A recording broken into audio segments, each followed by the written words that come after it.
welcome to the Pulse of Cyber podcast, episode 5. I want to thank you guys who've been watching and supporting me through these first couple introductory episodes. I hope it's been beneficial. I'm really trying to think outside the box for you guys and find resources for you to help you break into cyber or to help you be better at cybersecurity and what it is that you want to do. So today it's going to be a little bit different. I'm going to go through a resource, an OSINT, open source intelligence tool called Census. I'm just going to do a quick rundown of that. But first, I want you guys to see this article that I woke up to this morning. And it's very disturbing. Nothing graphic or anything like that. It's YouTube. I can't show you anything crazy. But this is definitely an article that should open people's eyes to the cybersecurity landscape and a lot of the adversaries out there, advanced persistent threats and things of that nature. So what I'm going to show you now is something that happened at 23andMe very recently. In the last few days, the story broke. Yesterday, it looks like. But it looks like it occurred sometime before that. So I'm going to go ahead and show you that now. Okay, so 23andMe cyber breach exposes DNA data, potential family ties. The information leaked in the breach involves personally identifiable information. That's really, really bad off the bat. PII is definitely not something that you want to get out there. No organization wants that. That's a severe breach in an incident. So, but it also says, as well as genetic ancestry data, potential relatives, and geolocations. So, not only is there PII, such as, name, credit card information, could be anything like that, phone numbers, that's all PII. But genetic ancestry data. Now, I've done this before in the past, but it wasn't with 23andMe. I'm not going to say who it was, but it was a international DNA testing lab. So I vetted those guys. So it's not one of the big users like 23andMe or Ancestry. This one I used was not a part of this, so thank God, because they have my DNA. So, this is pretty bad. So let's see specifically if there's any other information using Feedly here. I'll put the link down in the description again. I've talked about Feedly in the past. I love it. I can see the most up-to-date, threat intelligence and feeds. So I really highly recommend getting Feedly, just installing the desktop app. But going back to this, on October 1st, a post was published on the forum with a link to a sample of allegedly 20 million pieces of data. 20 million from the genetic testing company, claiming that it was the most valuable data you'll ever see. Oh my God. The first leak included 1 million lines of data, but on October 4th, the threat actor began offering bulk data profiles ranging from $1 to $10 per account in batches of 100, 1,000, 10,000, 100,000 profiles. This is extremely bad. Threat actors use exposed credentials from other breaches to access 23andMe. So yeah, this has definitely been an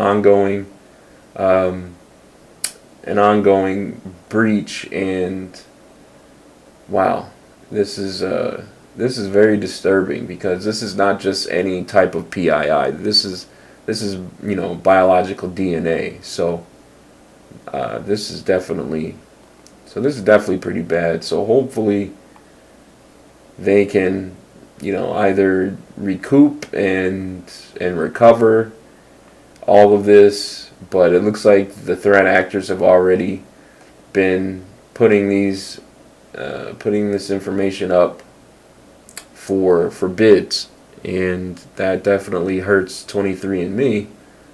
for sure. So we'll keep track of that. I'll definitely keep track of that one.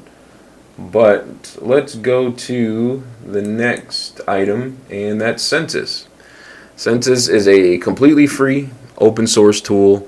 You can use it in, a lot of pen testers use this in ethical hacking. And of course, you can locate different things, IP addresses, names, protocols. So what I'll do here is just to demonstrate, I'm going to put in my the public facing IP address. I'm not going to put in my host address, of course. There's many other people with my service provider that use this public facing address, so I'm going to put that in 192.168.1.1. That's the same for a lot of other people. Some people, I believe it's .1 .2, I believe, or 1.0 for some service providers. So it all depends on your region and where you are. But if I search that, that will bring up some basic information. It will bring up the network, routing protocols.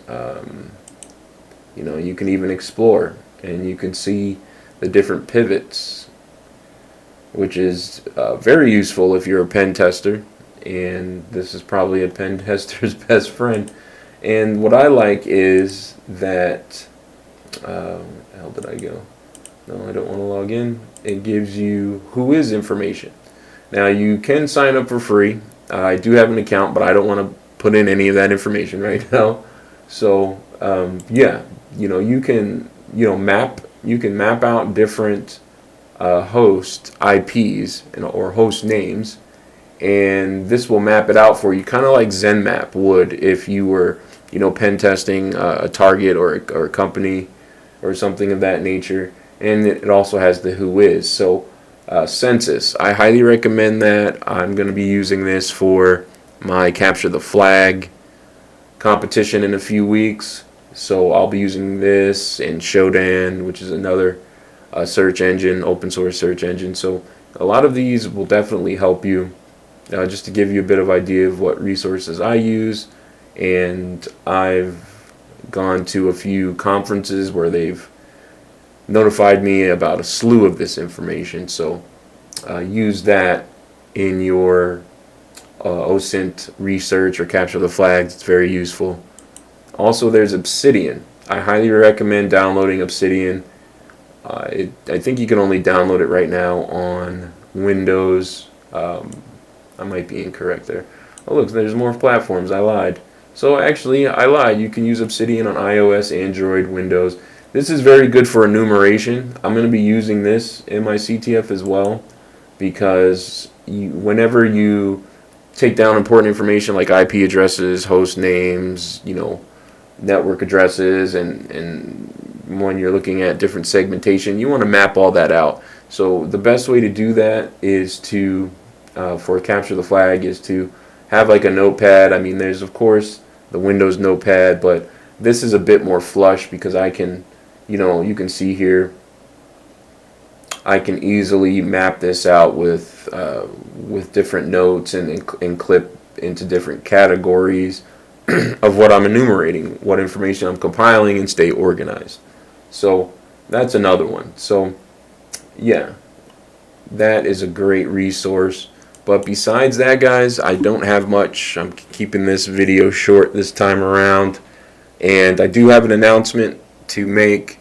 I am actually starting a Discord server for those of you who have been watching, and also for my LinkedIn community. I just wanted a place where we can all share information with newcomers and those who are just breaking into cyber or just getting in like me, getting their first role, and maybe subject matter experts or professionals who have been in for maybe a few years and have a bit more tenure, and maybe share some insights between us. I really think and believe actually that information sharing between professionals is extremely important. I don't believe that we should hold everything to our chests, and keep everything, keep others kind of shut out. And I think there's a lot of people out there who are trying to do that, and I network with a lot of them, and I recently met a few, which was great. I actually connected with Sam Bent on LinkedIn. He's a very astute and smart guy, and I really appreciated his insights and talking with him.